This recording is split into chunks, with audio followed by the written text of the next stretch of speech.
Everything you learned about America's beginning is not the full story. Long before the United States existed, long before famous presidents and historic documents, the land we now call America was already filled with life, cultures, and stories. For thousands of years, indigenous peoples lived across the vast landscapes of North America.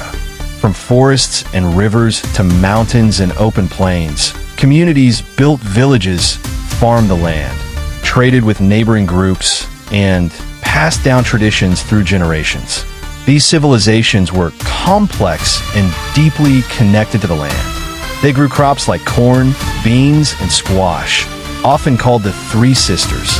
Trade networks stretched across huge distances, carrying tools, shells, and cultural ideas from one region to another.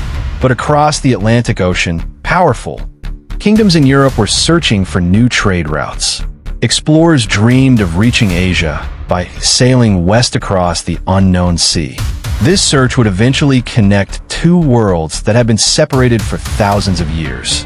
In the late 15th century, an explorer named Christopher Columbus sailed across the Atlantic. In 1492, his voyage reached islands in the Caribbean. Although he believed he had reached Asia, his journey opened the door for European exploration of the Americas. Soon after, other explorers began traveling to the new lands.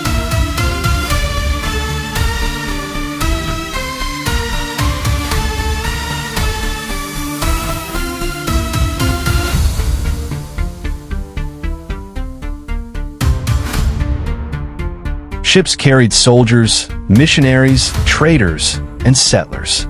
European powers such as Spain, France, and England all hoped to claim territory and wealth. But the meeting of these worlds brought both cooperation and conflict. Trade and cultural exchange happened in many places, yet disease and violence also spread, changing indigenous societies forever.